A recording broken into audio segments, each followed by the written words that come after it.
अस्सलाम वालेकुम students, my name is Madiha. आज की वीडियो में हम एडजेक्टिव का टॉपिक क्लियर करेंगे कि इसकी डेफिनेशन क्या है, इसके टाइप्स क्या हैं। आपको एग्जांपल्स के साथ सारा कुछ बहुत ही अच्छे तरीके से समझाया जाएगा। तो चलें स्टार्ट करते हैं। सबसे पहले इसकी हमने एडजेक्टिव की डेफिनेशन करनी है। An adjective is a word that describe, modifies और पॉइंट्स आउट ए नाउन और प्रोनाउन। इसका मतलब ये है कि जो आपके पास एडजेक्टिव होता है वो किसी भी नाउन को या फिर प्रोनाउन को मॉडिफाई करता है या फिर उसको बयान करता है या फिर उसके अंदर कोई भी मॉडिफिकेशन करता है या उसको पॉइंट आउट करता है। तो ये होगी हमारे पास एडजेक्टिव की डेफिनेशन। इसके बाद इसकी ये कुछ एग्जांपल्स लिखी हुई हैं। It add specific details and answers questions like, यानी ये जो आपके पास एडजेक्टिव होता है ये इन क्वेश्चंस के आंसर करता है। What kind, how many, which one, यानी कि किस किस्म की कोई चीज़ है। What kind of, for example he is a brave boy, इसका मतलब है कि वो किस किस्म का इंसान है, तो it's mean he is a brave boy. तो ये व्हाट काइंड का आंसर करता है, ये जो एडजेक्टिव होता है। दूसरा ये हाउ मैनी का आंसर करता है। For example she has 5 books, तो हाउ मैनी यानी कि कितनी, तो इसका आंसर है शी हैज़ 5 बुक्स। तो इस तरह का वर्ड जो कि हाउ मैनी का आंसर करे, नाउन या प्रोनाउन को मॉडिफाई करे, तो आपके पास एडजेक्टिव होता है। इसके बाद नाज़रीन हमने इसकी टाइप्स देखनी है कि एडजेक्टिव की क्या टाइप्स हैं, उनकी एग्जांपल्स भी देखेंगे, उनके जो डिफरेंट उसके मेन पॉइंट्स हैं वो भी हम देखेंगे। तो सबसे पहले ये आपकी कुछ मेन टाइप्स हैं, ये आप इनको कह सकते हैं कि ये एडजेक्टिव की प्राइमरी टाइप्स हैं। अब इसके अंदर सबसे पहले है एडजेक्टिव ऑफ क्वालिटी, फिर है एडजेक्टिव ऑफ क्वांटिटी, फिर है डिमॉन्स्ट्रेटिव एडजेक्टिव। सबसे पहले एडजेक्टिव ऑफ क्वालिटी, ये आपको नाम से ज़ाहिर हो गया होगा कि ये किसी भी नाउन की क्वालिटी को, ये इसकी डेफिनेशन है कि ये स्टेट, कलर या काइंड ऑफ ए नाउन को बयान करता है। यानी कि जो आपके पास एडजेक्टिव ऑफ क्वालिटी है उसके अंदर ये चीज़ें बताई जाएंगी। स्टेट मीन हालत, कलर या फिर काइंड यानी जो नाउन है वो किस किस्म का है, किस कलर का है या किस हालत में है, तो वो आपके पास होता है एडजेक्टिव ऑफ क्वालिटी। ये इसकी एग्जांपल है ए ब्यूटीफुल रोज़। इसका मतलब है कि जो रोज़ है, जो फूल है, वो किस किस्म का है, तो वो ब्यूटीफुल है। इसी तरह जो एडजेक्टिव ऑफ क्वांटिटी है, एडजेक्टिव ऑफ क्वांटिटी नंबर को शो करता है कि यानी कितनी जो हैं वो आपके पास चीज़ें मौजूद हैं। ये इसकी डेफिनेशन है टेल अस हाउ मच और how many something is present, यानी कितनी मिकदार में या फिर कितनी ज़्यादा कोई चीज़ आपके पास प्रेजेंट है। For example I want some milk, मुझे कुछ मिल्क चाहिए। तो यहाँ पे जो आपके पास सम का वर्ड है ये है आपके पास एडजेक्टिव ऑफ क्वांटिटी, क्योंकि ये मिल्क की क्वांटिटी को बता रहा है, यानी उसकी मिकदार को बता रहा है। इसके बाद नाज़रीन लास्ट वाली प्राइमरी टाइप है एडजेक्टिव की डिमॉन्स्ट्रेटिव एडजेक्टिव। डिमॉन्स्ट्रेटिव जो है ये किसी भी चीज़ को पॉइंट आउट करने के लिए इस्तेमाल होता है। एग्जाम्पल मैं आपको देती हूँ। फॉर एग्जाम्पल ये मैं खड़ी हूँ यहाँ पे ये मेरा घर है, तो मैं कहती हूँ कि ये जो है ये मेरा घर है, मैंने इसकी तरफ इशारा किया, पॉइंट आउट किया। तो जो चीज़ पॉइंट आउट करने के लिए इस्तेमाल होती है वो डिमॉन्स्ट्रेटिव एडजेक्टिव होता है। For example those mangoes are sweet, यहाँ पे जो दोज का वर्ड है ये डिमॉन्स्ट्रेटिव एडजेक्टिव है, क्योंकि इसने मैंगोज जो कि नाउन था उसको मॉडिफाई किया है, उसके अंदर थोड़ी सी एडिशन की है और ये एज ए एडजेक्टिव इस्तेमाल हुआ है, और ये चूंकि इशारा करने के लिए इस्तेमाल हुआ है इसलिए ये आपके पास डिमॉन्स्ट्रेटिव एडजेक्टिव है। इसके बाद नाज़रीन हमारे पास क्वालिटी और क्वांटिटी एडजेक्टिव के दरमियान डिफरेंस है, ताकि आप इसको डिफरेंस करके याद कर सकते हैं। एडजेक्टिव ऑफ क्वालिटी है, फिर एडजेक्टिव ऑफ क्वांटिटी है। जैसा कि मैं आपको पहले भी बता चुकी हूँ कि जो एडजेक्टिव ऑफ क्वालिटी होता है ये किसी भी चीज़ की क्वांटिटी को शो करता है। These paint a vivid picture of noun, they describe size, shape, colour, condition और ओरिजिन। ये चीज़ आपने याद करनी है कि जो क्वालिटी होती है ना वो आपके पास या तो साइज़ को बयान करती है नाउन के, या फिर उसकी शेप को बयान करती है, या कलर को, या फिर उसकी कंडीशन को। तो ये हो गया एडजेक्टिव ऑफ क्वालिटी, ये इसकी डेफिनेशन है और ये इसकी एग्जांपल है। For example the huge elephant crossed the river, तो यहाँ पे जो एलिफेंट है उसका ह्यूज यानी कि उसका बड़ा होना जाहिर किया गया है, तो ये इसका साइज बताया गया है। तो ये है आपके पास एडजेक्टिव ऑफ क्वालिटी। इसी तरह जो आपके पास एडजेक्टिव ऑफ क्वांटिटी है, जैसे कि ये मैंने बता दिया कि ये कार्डिनल या फिर ऑर्डिनल जर्नल अमाउंट को ज़ाहिर करता है। इसका मतलब ये है कि किसी भी चीज़ की मिकदार को ज़ाहिर करना। ये आंसर करता है कि कोई भी चीज़ हाउ मैनी या फिर हाउ मच है, यानी कितनी है, 1 2 3 4, या फिर हाउ मच यानी कि 1 किलो 2 किलो या फिर बहुत ज़्यादा या फिर बहुत कम। तो इस तरीके का जो आंसर है, यानी जो कि क्वांटिटी को बयान करता है नाउन की, वो आपके पास एडजेक्टिव ऑफ क्वांटिटी होता है। और ये इसकी एग्जाम्पल हैं, there are 40 students in class 8। तो यहाँ पे जो 40 है वो आपके पास एडजेक्टिव ऑफ क्वांटिटी है, क्योंकि इसने जो स्टूडेंट नाउन है उसको मॉडिफाई करके उसको बयान किया है कि कितने स्टूडेंट हैं, 40 हैं। चूँकि स्टूडेंट नाउन है और जो चीज़ नाउन को मॉडिफाई करती है वो आपके पास एडजेक्टिव होती है, और चूँकि ये नंबर को शो कर रहा है तो इसलिए ये एडजेक्टिव ऑफ क्वांटिटी है या फिर एडजेक्टिव ऑफ नंबर है। इसी तरह जो लास्ट वाली 2 एग्जाम्पल्स हैं ये भी आपने पढ़ के अपने पास लिख लेनी है ताकि आपको इसकी सही से समझ आ जाए। इसके बाद नाज़रीन हमने देखना है डिमॉन्स्ट्रेटिव और पॉजेसिव एडजेक्टिव को। ये डिमॉन्स्ट्रेटिव एडजेक्टिव है और ये है आपके पास पॉजेसिव एडजेक्टिव। ये आपने नहीं करना, ये सिर्फ आपने 2 ही चीज़ें करनी है। सबसे पहले हम डिमॉन्स्ट्रेटिव एडजेक्टिव को देख लेते हैं कि जो डिमॉन्स्ट्रेटिव एडजेक्टिव है उसके अंदर ये वर्ड शामिल होते हैं, दैट है, दिस है और दोस है। ये जो वर्ड हैं ये पॉइंट आउट करने के लिए इस्तेमाल होते हैं, किसी भी चीज़ की तरफ इशारा करने के लिए इस्तेमाल होते हैं, यानी डायरेक्टली नाउन को मॉडिफाई करते हैं। तो इसलिए ये आपके पास डिमॉन्स्ट्रेटिव एडजेक्टिव हैं। For example this pen is smooth. यहाँ पे मैंने पेन की तरफ इशारा करके कहा दिस पेन, तो जो वर्ड दिस है ये आपके पास डिमॉन्स्ट्रेटिव एडजेक्टिव है, क्योंकि इसने जो पेन नाउन है उसके मीनिंग में एडिशन किया है। और हमने डेफिनेशन में पढ़ा है कि जो चीज़ नाउन के मीनिंग में एडिशन करती है, उसको मॉडिफाई करती है, वो हमारे पास एडजेक्टिव होती है। आई होप सो कि आपको इसकी समझ आई होगी। इसके बाद पॉजेसिव एडजेक्टिव है। पॉजेसिव एडजेक्टिव का मतलब होता है कि जो चीज़ ओनरशिप को शो करती है, यानी जो मलकियत को शो करती है।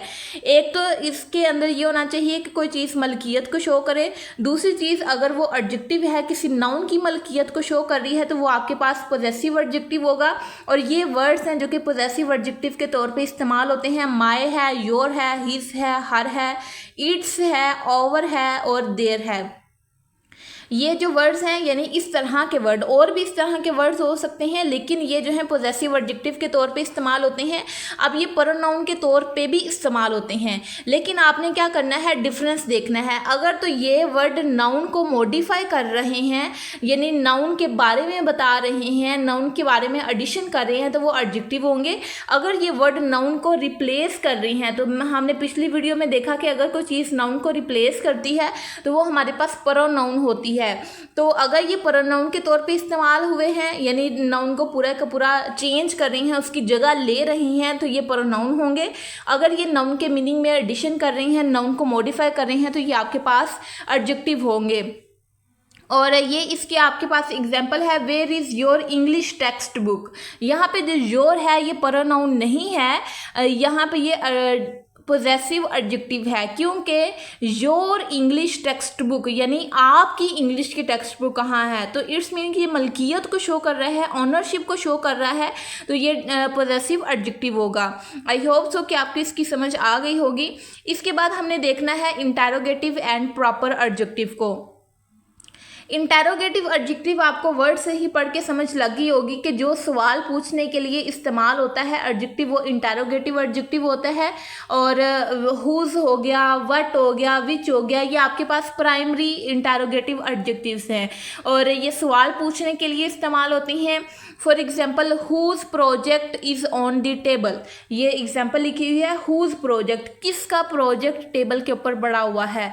तो ये जो हुज है ये आपके पास एडजेक्टिव और इंटेरोगेटिव एडजेक्टिव इसलिए है क्योंकि इसने वर्ड जो प्रोजेक्ट है जो कि ऑलरेडी एक नाउन है उसके मीनिंग के अंदर एडिशन किया है, तो इसलिए ये आपके पास इंटेरोगेटिव एडजेक्टिव हो गया। इसके बाद हम देख लेते हैं प्रॉपर एडजेक्टिव को।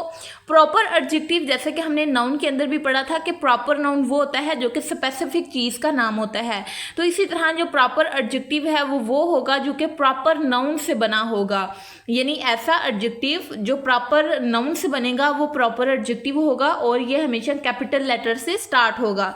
फॉर एग्जांपल चाइना, ये एक प्रॉपर नाउन है, लेकिन अगर मैं कह दूं कि चाइनीज़ क्यूसाइन या फिर आप ये कह लें कि चाइनीज़ राइस, तो यहाँ पे जो चाइनीज़ है ये आपके पास एडजेक्टिव होगा, क्योंकि ये राइस जो कि एक नाउन है उसके मीनिंग में एडिशन कर रहा है। इसी तरह मैं ये कह देती हूँ शेक्सपियर, तो शेक्सपियर एक प्रॉपर नाउन है, लेकिन अगर मैं कह दूँ शेक्सपियरियन प्ले यानी शेक्सपियरियंस की लिखी हुई राइटिंग, तो शेक्सपियरियन जो है वो प्रॉपर एडजेक्टिव है क्योंकि वो प्रॉपर नाउन से बना है, और जो प्ले है या फिर शेक्सपियरियंस राइटिंग है या बुक है ये उसके मीनिंग को मॉडिफाई कर रहा है। तो आई होप सो कि ये इंटेरोगेटिव और प्रॉपर एडजेक्टिव की भी आपको समझ लग गई होगी। इसके बाद ये इसके टाइप्स ख़त्म हो चुकी हैं। अब आ जाता है एडजेक्टिव की डिग्रीज। अब डिग्रीज क्या होती हैं एडजेक्टिव की? ये होता है कंपैरिजन के लिए इस्तेमाल। एडजेक्टिव्स जो होते हैं change form to compare nouns, यानी जो एडजेक्टिव हैं ये नाउन को कंपेयर करने के लिए अपनी फॉर्म यानी अपनी हालतें यानी कि अपनी शक्ल तब्दील करते रहते हैं। सबसे पहले है पॉजिटिव डिग्री, फिर है कंपैरेटिव डिग्री, फिर है सुपरलेटिव डिग्री। जो पॉजिटिव डिग्री है ये एक सिंपल सी बेस सी होती है, इसके अंदर एक सेलेबल होता है, यानी कि इसका जो वर्ड है वो एक ही होता है, इसके आगे कुछ नहीं लगा होता। और ये पॉजिटिव डिग्री इसलिए है क्योंकि ये सिंपल सी एडजेक्टिव है आपके पास। लेकिन जो आपके पास कंपैरेटिव एडजेक्टिव होता है सेकंड वाला, ये कंपैरिजन करता है दो चीज़ों का, दो नाउन्स का। एक ये नाउन है, एक ये नाउन है, इन दो, ये छोटा है ये थोड़ा सा बड़ा है, तो इनको कंपैरिजन करने के लिए जो मैं एडजेक्टिव इस्तेमाल करूँगी वो आपके पास कंपैरेटिव एडजेक्टिव होगा। और जो कंपैरेटिव एडजेक्टिव है उसकी ये एग्जांपल्स हैं, स्मार्टर है, हेवियर है, मोर डिफिकल्ट है, वर्स है। ये एग्जाम्पल्स मैं आपको बाद में करवाती हूँ, पहले सुपरलेटिव एडजेक्टिव का थोड़ा कॉन्सेप्ट दे दूँ कि अगर तो आपके पास एक एडजेक्टिव है वो कंपैरिजन के लिए इस्तेमाल होता है बाकी सब एडजेक्टिव्स के साथ। मैं कहती हूँ कि ये अच्छा है ये सारे बुरे हैं, तो मैंने एक चीज़ का मुआवजना किया बाकी सब चीज़ों के साथ। तो जब एक चीज़ का मुआवजना बाकी सब चीज़ों के साथ किया जाए या फिर तीन चीज़ों के साथ किया जाए तो वो सुपरलेटिव एडजेक्टिव वहाँ पे इस्तेमाल होता है। अब हम इसकी एग्जांपल्स देख लेते हैं। सबसे पहले है स्मार्ट, ये है आपके पास पॉजिटिव डिग्री एडजेक्टिव की। ये हम इस्तेमाल करते हैं कि जब हमने एक पर्सन के साथ या फिर एक नाउन के साथ एडजेक्टिव इस्तेमाल करना हो। फॉर एग्जांपल मैं कहती हूँ I am a smart teacher, लेकिन अगर मैंने कंपैरिजन करना है दो टीचर्स का तो मैं कहती हूँ she is smarter than me. तो यहाँ पे मैंने अपना मुआवजना किसी और के साथ किया, तो जब दो को कंपेयर किया जाता है तो इसकी कंपैरेटिव फॉर्म इस्तेमाल होती है एडजेक्टिव की। लेकिन अगर मैंने अपना एक पर्सन का मुआवजना, एक पर्सन का कंपैरिजन बाकी सब से करना होता है तो हम सुपरलेटिव डिग्री इस्तेमाल करते हैं। फॉर एग्जांपल मैं कहती हूँ I am the smartest aspirant, तो मैंने जो अपना मुआवजना किया आई एम द स्मार्टेस्ट यानी मैं सबसे स्मार्ट हूँ, तो अपना मुआवजना जब बाकी सब के साथ करूँगी तो वहाँ पे सुपरलेटिव डिग्री यानी कि इस्तेमाल करूँगी मैं। ये मैंने आपको एक एग्जाम्पल इसकी समझा दी है, बाकी भी इसकी ये तीन एग्जाम्पल हैं। हैवी है, हैवियर इसकी कंपैरेटिव फॉर्म है, हैवीएस्ट इसकी सुपरलेटिव फॉर्म है। इसी तरह जो डिफ़िकल्ट है इसकी जो कंपैरेटिव फॉर्म है वो मोर डिफ़िकल्ट है और इसकी जो सुपरलेटिव फॉर्म है वो मोस्ट डिफ़िकल्ट है। इसी तरह जो बैड है वो आपके पास है पॉजिटिव डिग्री, वर्स इसकी कंपैरेटिव डिग्री है और वर्स्ट इसकी सुपरलेटिव डिग्री है। ये डिग्रीज का आप इसको अपने कॉपी पर ड्रा कर लें इसका टेबल, तो आपको याद करने में आसानी होगी और भूलेगा भी नहीं। अब एक चीज़ आ जाती है कि अगर हमारे पास सेंटेंस एक ही सेंटेंस है और उस सेंटेंस के अंदर बहुत ज़्यादा हमने एडजेक्टिव इस्तेमाल करने हैं, तो हम क्या चीज़ कैसे इस्तेमाल करेंगे, कौन सा एडजेक्टिव पहले कौन सा एडजेक्टिव बाद में इस्तेमाल करेंगे। तो सबसे पहले ओपिनियन और साइज़ वाला एडजेक्टिव आएगा, दूसरे नंबर पे एज और शेप वाला एडजेक्टिव आएगा, तीसरे नंबर पे कलर और ओरिजिन वाला एडजेक्टिव आएगा और चौथे नंबर पे मटेरियल वाला एडजेक्टिव आएगा। यानी कि ये इसका ऑर्डर है, ये इसकी तरतीब है कि अगर ज़्यादा एडजेक्टिव इस्तेमाल होते हैं एक ही सेंटेंस के अंदर तो हमने इस तरतीब के साथ उनको इस्तेमाल करना है। पहले नंबर पे ये वाला, दूसरे नंबर पे ये वाला, तीसरे नंबर पे ये वाला, चौथे नंबर पे ये वाला। तो जब आप इन एडजेक्टिव्स का ऑर्डर याद कर लेंगे देन आपको ज़्यादा एडजेक्टिव एक ही सेंटेंस के अंदर इस्तेमाल करने में आसानी होगी। तो ये हमारी क्लास होती है यहाँ पे एंड, क्योंकि हमने एडजेक्टिव का टॉपिक कर लिया है कंप्लीट। आई होप कि आपको इसकी समझ आई होगी। अगर कोई भी चीज़ समझ नहीं आई तो आप कमेंट बॉक्स में पूछ सकते हैं, मैं उसका आंसर करने की पूरी कोशिश करूँगी। मिलते हैं नेक्स्ट वाले टॉपिक की वीडियो में, तब तक के लिए अपना ख्याल रखिएगा। अल्लाह हाफिज़।